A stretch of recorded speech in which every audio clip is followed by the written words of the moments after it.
So this movie has been out for a while, but I totally forgot about it. I think it came out in 2022, 23, and I have seen the ad on Go TV, but I forgot about the movie completely. I was going through Netflix looking for a Nigerian movie to watch, and I saw it and decided to give it a watch. Now here are my thoughts about the movie. Hi guys, welcome to my channel. So today I'll be reviewing a movie and it is titled The Wildflower. It is a movie by Biodun Stephen. Have I mentioned that before? Showing on Netflix, and to tell you that I felt I can't even explain what I felt in this movie, even though I'm going to explain it in this video. Let us get right into the review.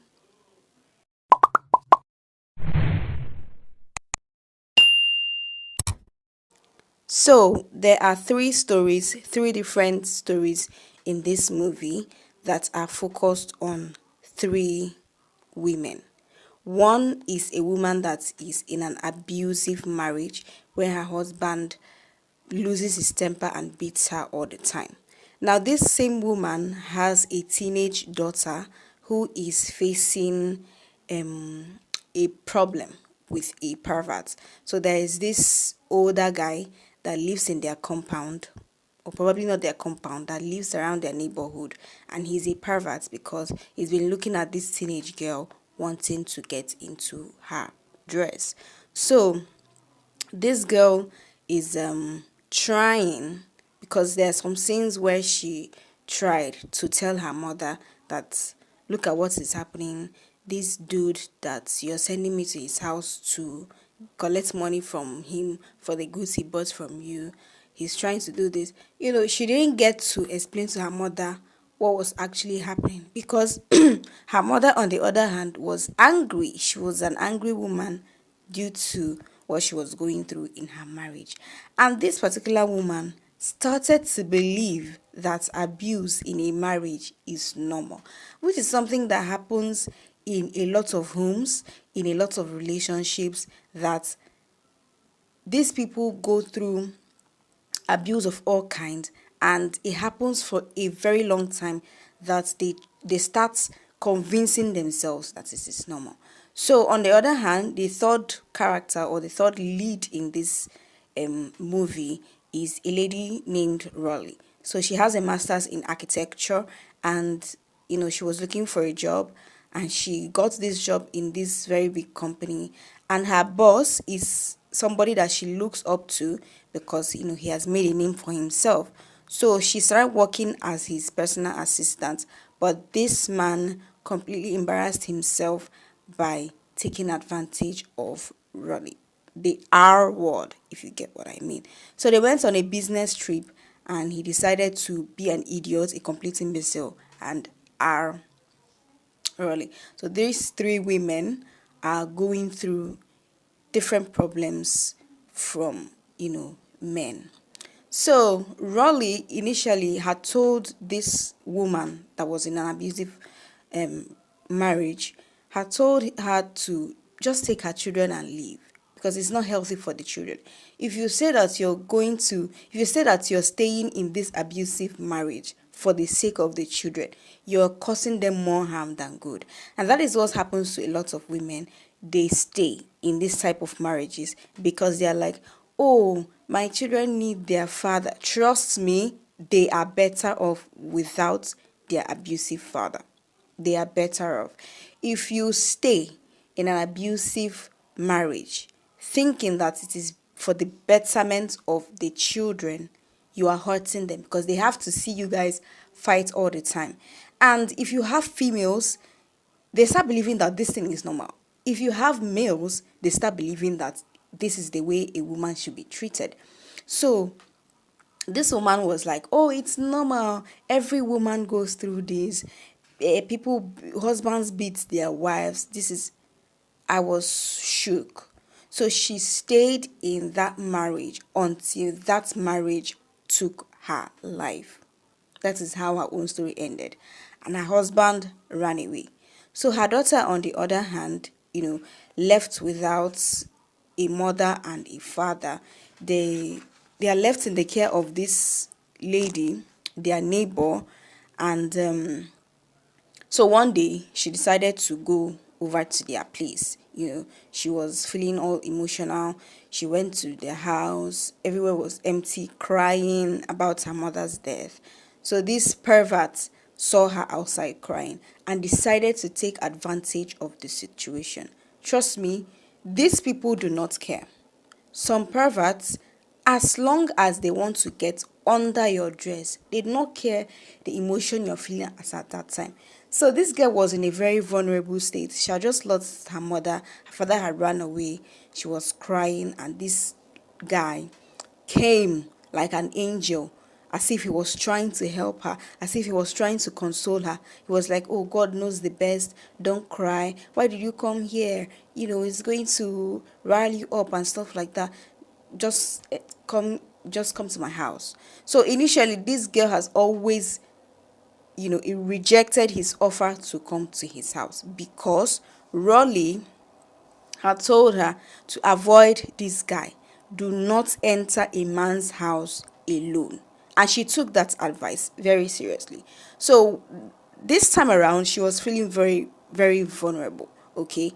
Her mind was not there. She just needed somebody to comfort her. And this guy happened to walk in at that particular time.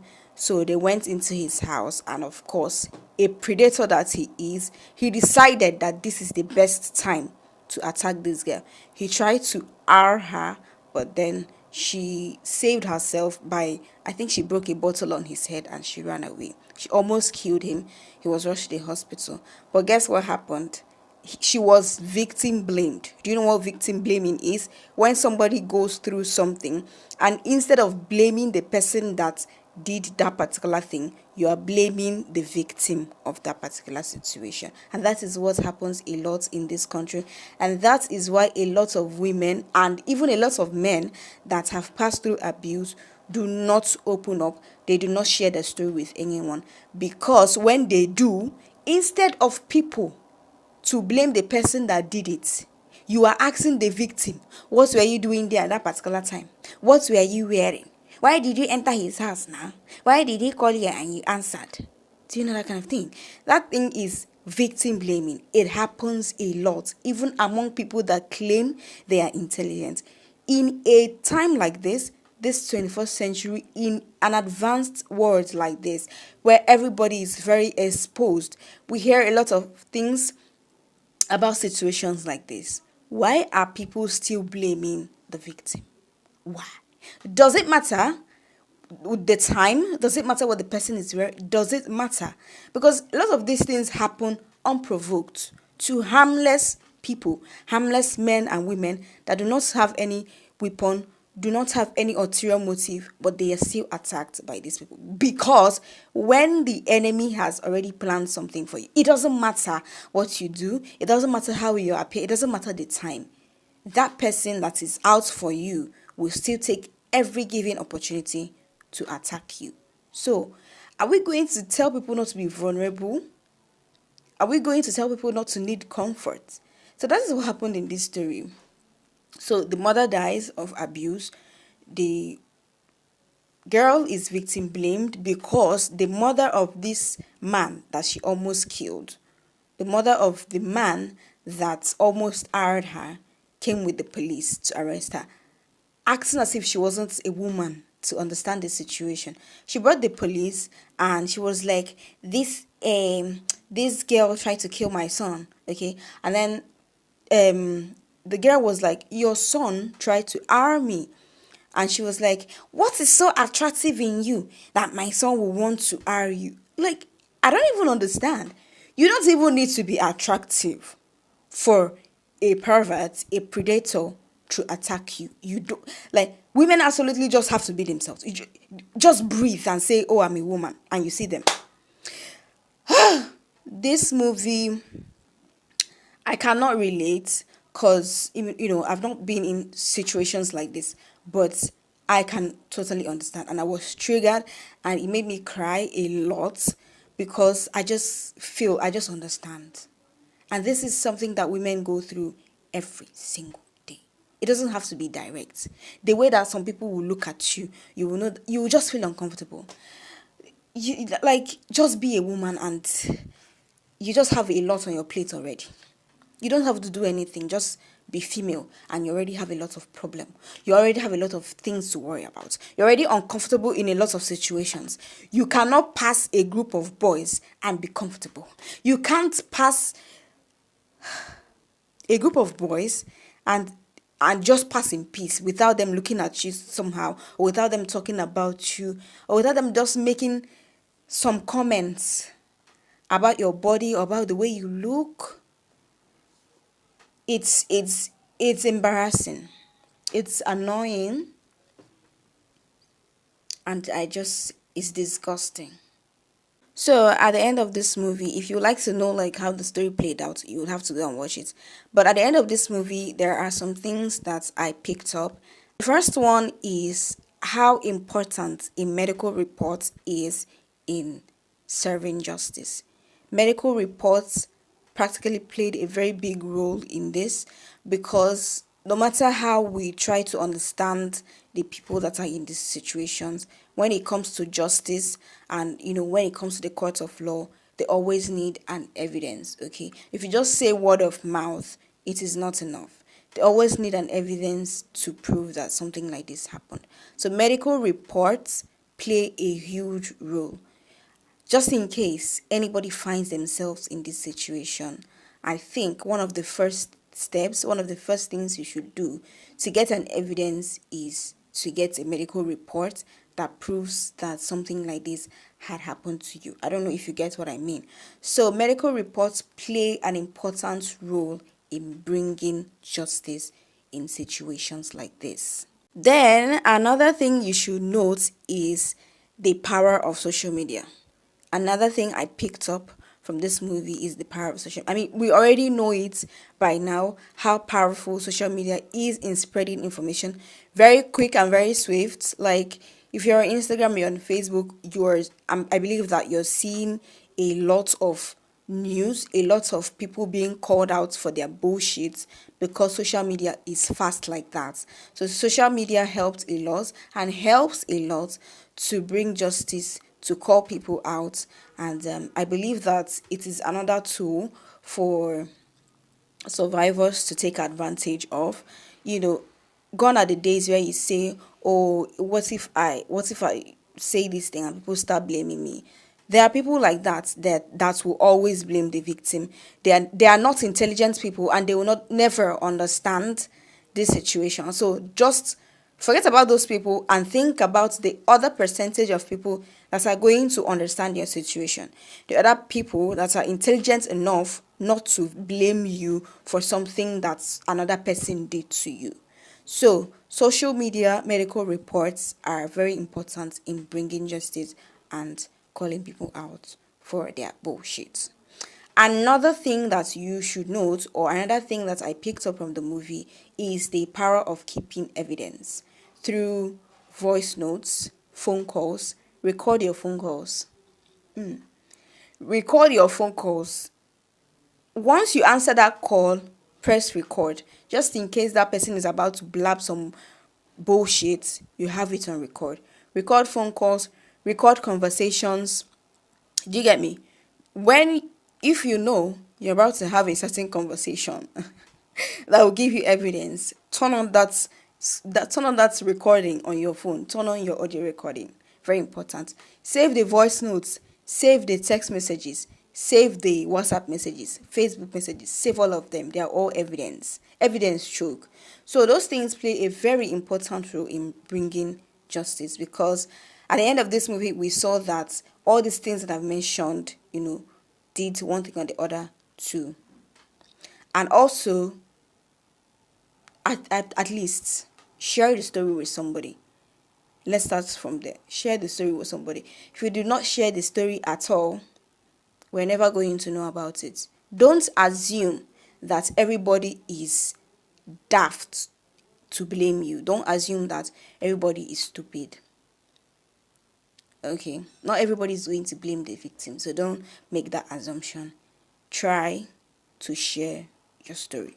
So at the end of this movie, the man that beat his wife to death, unfortunately was not brought to justice because he ran away. And although I would have loved to see what happened to him later, I still believe that maybe it's just a way of telling us that, you know, no matter what happens, no matter what we do, it's not everybody that gets the justice, and it's not everybody that is called to book for what they've done. But trust me, at the end of the day, the truth always comes out, no matter how long it takes. The person involved might even live their whole life and die, but one day, somebody that knows the truth will speak about it. The truth always comes out. Okay, so that is it. That's what happened in the story. The people that deserve justice got their justice, and I would have also loved to see the two girls, that is the daughter of that woman that died. I've also loved to see her and her sister, and what happened afterwards, because after Rolake started seeking for justice, we never saw the girls again, and we don't know what happened to them afterwards, how they continued their life, if they were going to continue staying with Mama Osakpolo, or they are going to find a place for them to stay, probably a foster home, or they went back to their village. We didn't hear anything concerning their story anymore. We just know that the pervert that tried to harm her was arrested by the police. So yeah, what do I think about the movie? I think it's a very interesting movie, even though the story. Oh God, what kind of voice is this? Even though the story is quite predictable, of course, we knew what was going to happen. If you watch the movie, you would know exactly what is going to happen next. Even though it is like that, but I think movies like this are never out of date because these things keep happening. So people need to be reminded constantly of how to fight for themselves in situations like this. That is what I think about the movie. I think it's a really great movie, and yeah, I think that the end was rushed a bit. It looked rushed a bit. Maybe that is why I did not see the ladies. But all in all, it's a very fantastic movie, and I actually love Biodun Stephen movies because I've seen some of her movies and they're really good. I've seen Roses and Ivy. I believe it was done by Biodun Stephen. Am I mistaken?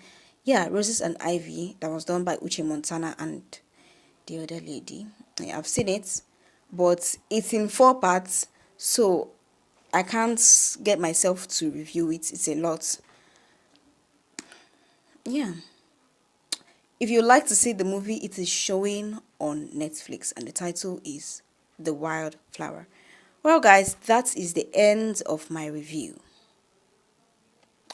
Peace.